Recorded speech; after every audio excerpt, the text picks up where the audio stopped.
Okay guys, here's a video update vlog for what is today, August the 23rd, I think, 24th maybe.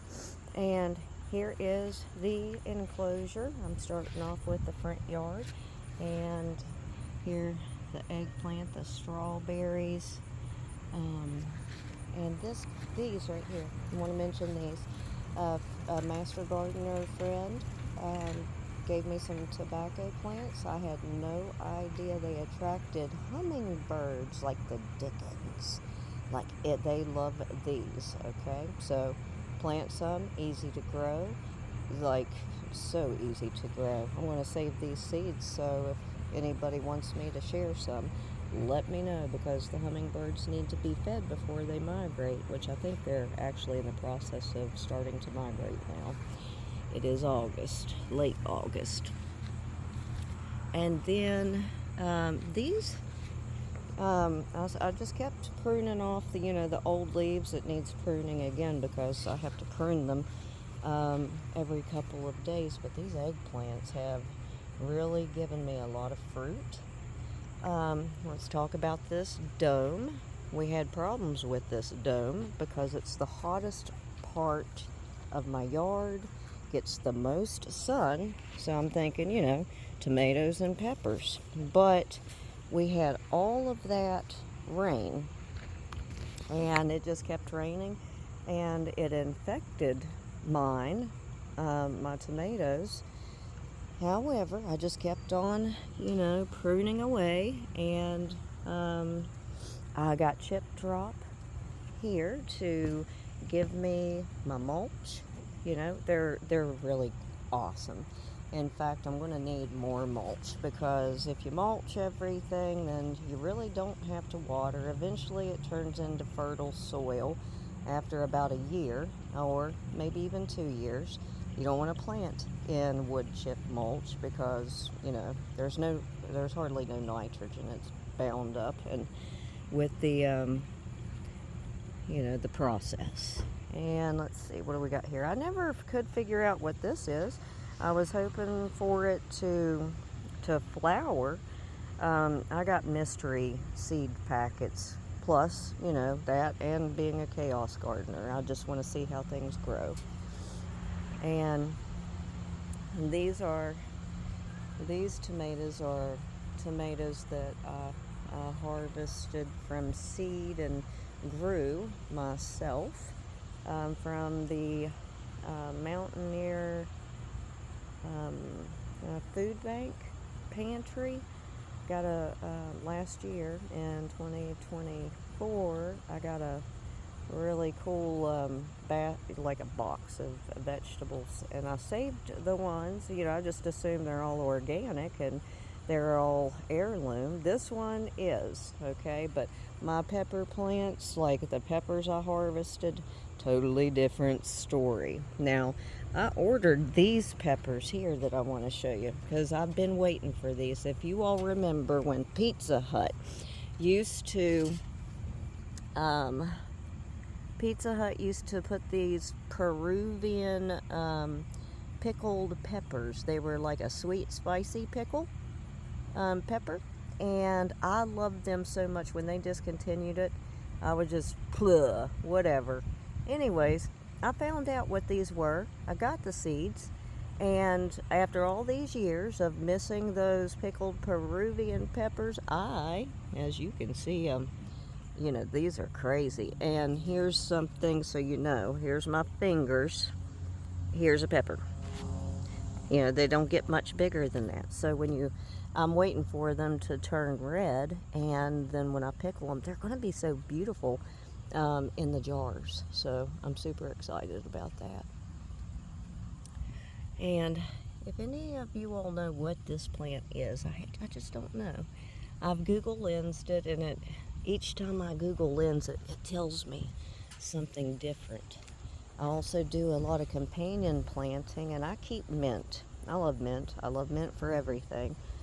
It makes me happy when I smell it, and so when I'm working in the garden, I love it. I don't care that it goes crazy. It's easy to take care of. The roots, are very aggressive and they spread, but they're a lot easier to pull out than crabgrass. And then over here, this tomato plant actually came from when I was pruning tomato plants. It broke, and so I just stuck it in the ground, and it took root and grew itself. That's Aroma tomato. I'm sure you can check that out. Down here, some basil. I just harvested a whole bunch of this.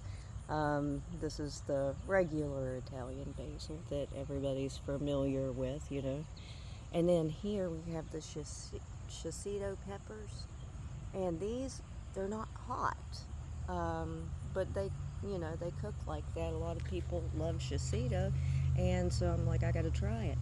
I'm sure this is a purple green bean, like the small green beans. I have yard longs growing on my property in other areas. Here's this tomato here. It actually gets bigger, and it's yellow with green stripes. And then in the center, this is when it ripens, in the center of it, it's red. It's very sweet and citrusy. It is just, oh, I love these tomatoes. In fact, I'm going to make lasagna soup with some of the tomatoes that I have in there. What I do is, you know, when they blush, I'll take them off to prevent any danger of, like, you know, you see where it'll start to crack and everything. So I don't want that. I want to have a nice big tomato, so I take them off when they're blushing. This one is not blushing. It's not ready. I have peppers that I'm going to be making pepper sauce with. I think that these are sweet peppers. They grow, they look like they're going to be hot, but they're like the oh gosh, I can't remember the name of the pepper. I love memory issues. It's awesome. But anyways, I've got those growing on the other side, on the outer part of this dome. Let me back up so you can see that we are in the dome. Yeah. Okay. All right. So we're going to go on out. The beans, I wanted to companion plant because they are nitrogen fixers.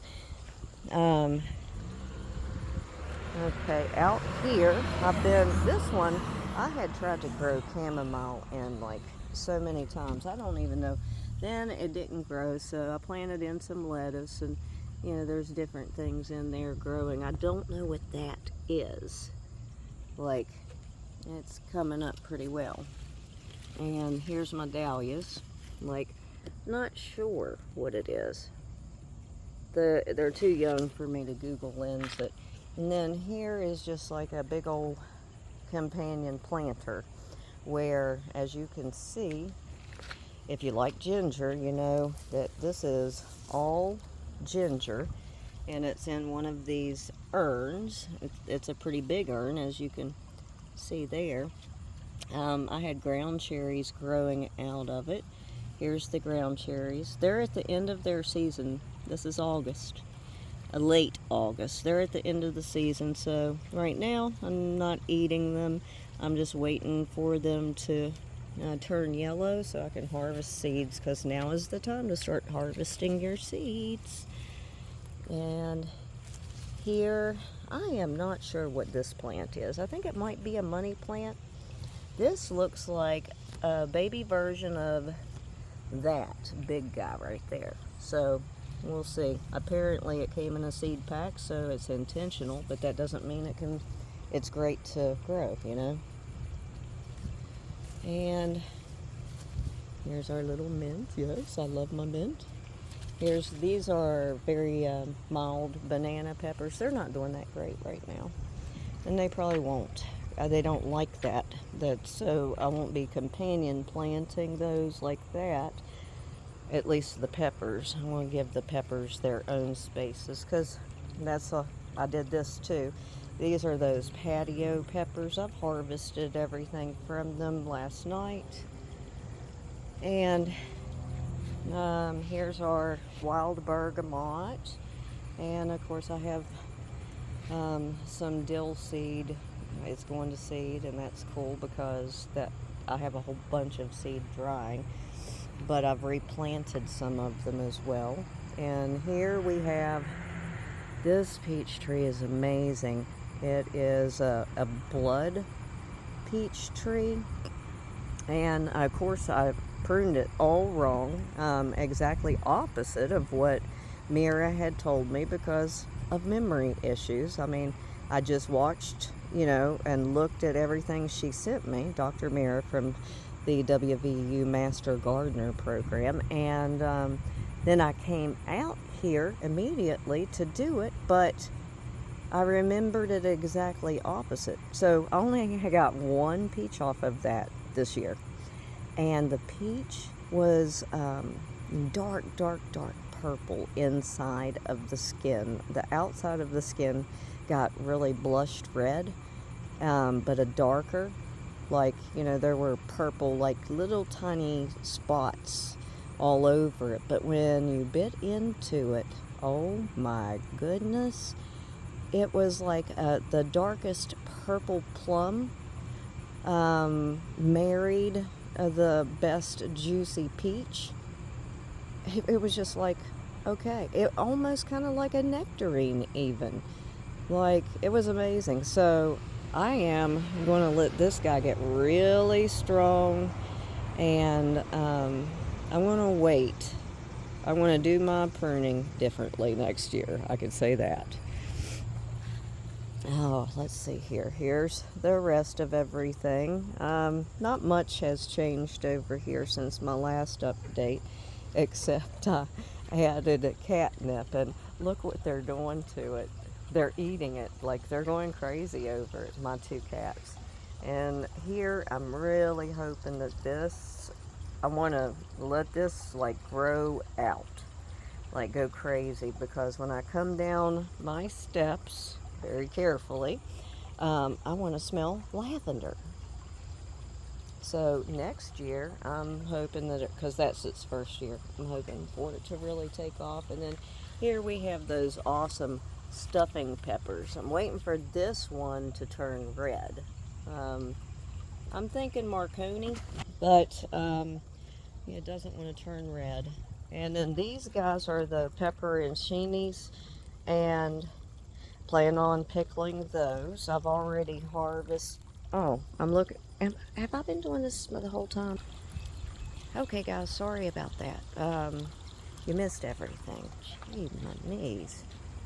Okay, so that goes for me. Yeah, this phone, very sensitive. Okay, there's the peach that I was talking about. And then also, before we go over to the rest of the garden, here is my ginger experiment. These will not be pulled up this year, and I have them. We're going to see if they will last the whole winter, which I know they will, because when I was harvesting this lemon balm over here, I used to have ginger planted here, and I was pulling up the crabgrass and pulled out a ginger plant. I'm like, what? Where did this come from? And yeah, they stayed here, even though we had a super cold winter. And then here we have our thyme, and we have the dinner plate dahlia, and that is a gift from Critchfield. And then here is our lemon verbena, and that I want it to take a good root before the wintertime kicks in, because I love the lemon balm, lemon verbena, lemon basil. Something about the lemon just makes me feel better. All of these are sweet banana peppers because apparently I planted the seeds from peppers that I harvested, and they weren't heirlooms, so they were not true to seed, and they gave me some hot ones, all hot ones, and they don't grow real well. The plant isn't very strong. It looks like I've burnt it all the time, like its feelings are just hurt all the time. And I'll show you. You see that? Just mad at me. This one, mad at me.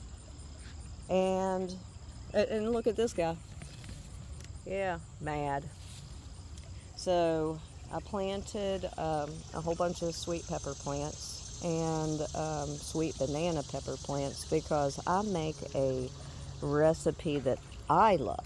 I love so much, and it is, some call it meanie weenies, but they're really peppers and wieners. You can do the little smokies, or you can do beef hot dogs. You know, cut them up into inch cubes, and then you cut your banana peppers, and you make this really awesome brine. It is just so delicious. I ate a whole jar yesterday and probably sent my sodium out the roof. However, at least I am not cramping from the work I did over at the new Keep Your Faith garden. Okay, and then here, I thought that my sun gold cherry tomatoes would neighbor. They didn't, so I had to go get some more because I love those. I love them. These peppers,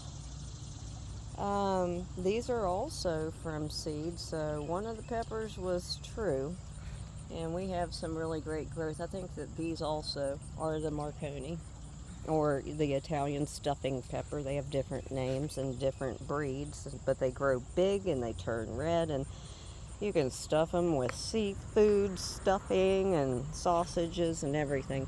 I've harvested a bunch of these, and these I'm going to make the Texas Pete sauce out of. And then we have more dill going to seed. These did not grow well, okay? Too much. It was just not, it was too many, it's too many, yeah, they're just not getting enough of what they need to really sustain a production. The cucumbers are thwarted. They're very small and malformed. Over here, this is my wheelchair ramp, which is awesome. Again, that was rebuilding together. They kind of left me hanging a little bit at the end of this. It's hard to get out, but you know what? I am one wheel closer, and that's the important thing. Without them, it wouldn't have happened, and my DEXA scan shows that I definitely need this support. So here, ginger again. Here's another one of the plants that are mad, and another plant that is mad. And these are different. These peppers, they're hot. Strange. Maybe they crossbred. And I've had so much borage this year. As you can see, the borage. Borage is great for a lot of things. I use it for tea. And then I have my celery is coming up, and I used to say that this was long-standing spinach because I didn't know anything. It's not. It's actually, and these are my prior videos, this is actually a type of Swiss chard that you grow. It grows all throughout the winter. It's easy to cook. It is delicious and super healthy for you. And as you can see, these are where my last year's Detroit red beets went to seed. And that's how I do things, so I don't have to buy things over and over. And then here is West Virginia Grow This mescaline. It's pretty, isn't it? I thought it was going to be something different, but I like this. And it is bitter. It is bitter, but you know, you make a vinaigrette, it takes the bitterness out. More beets, more celery. I'd like to plant some Napa cabbage, but I think it's too late. Anyways, this here part is, I'll show you my grapevines. Let me show you this part up here. They got rust, and as you can see, all the clusters dried up except some. These are muscadines, and let's see what it. Mm, mm, mm. Tart.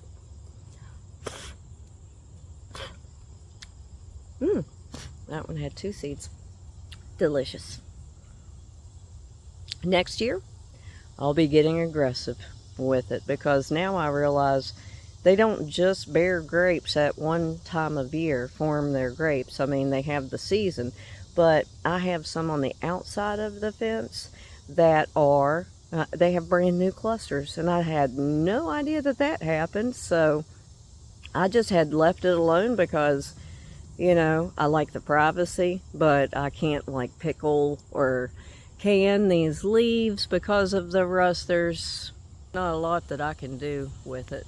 So I'm using it as a trellis for my Georgia roasters, or I should say my Georgia roaster plant, sweet candy roasters, that they're using the grapevine, as well as that nectarine tree, all from this centralized location. Let's see if I can zoom in so you can see where it all begins. It's crazy that one squash plant, which I think has got a vine borer in it, but it's still producing, but it's just not producing as much. I've already gotten about 5 of these bad boys off of there, and I've shared them. So yeah, anyways, it was like it was one of those experiment packets, like, you know, a variety packet of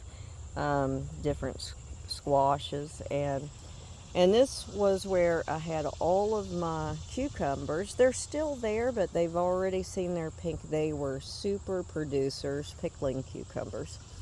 And now my yard-long beans, and these are my yard-long beans because I got green yard-long beans, and they cross-pollinated with those small little purple beans last year. And when they did that, they started last year producing, during that cross-pollination, yard-long purple beans. But the thing about it is, the special part of it is that when you cooked them, they did not turn green. They stayed purple. So your recipes had that unique appeal, the eye presentation appeal that I love, especially cooking. When people cook like the way I like it, you know, I know that I'm going to like their food. Like, we have some local chefs here, some home chefs in Charleston, West Virginia, and I look at their recipes, or their creations, I should say, because, you know, we all like to take pictures of our good food. I take pictures of my bad food too, so that way I can remember, don't make mistakes again. And then I make mistakes again. You know, it's just like a thing for me. But anyways, here we have zucchini, and this type of zucchini, let's see if I can find one. Yeah, we have one growing. It's not like the dark zucchinis. There's so many different types of zucchinis, and this one here, let's see where'd it go. Oh, there we go. Right there. See the collar? Very shiny. Pretty cool though. They taste really good, even when they overgrow. And here's a squash plant back here. I'm not sure what kind of squash that's going to give me. We'll see. And then here's the blackberry bush, and it is taking off. Thank you, Carolyn Sue Young. I followed her advice on that and did a little pruning, got some more shoots, and now the shoots are, wow, they are super long. I'm probably at 12 feet on one of those canes. That was an experiment tomato plant, and I always put some, either dill or parsley in my tomato plants. But this was a neighbor tomato plant, and or it might have been one that had broken off, and I just stuck it in some old soil that was in an old bucket. Just put it off to the side because I hate to see plants killed, especially when I kill them. And it took off, and it is producing on my fence line, those beautiful tomatoes that I was talking about, the ones that get orange.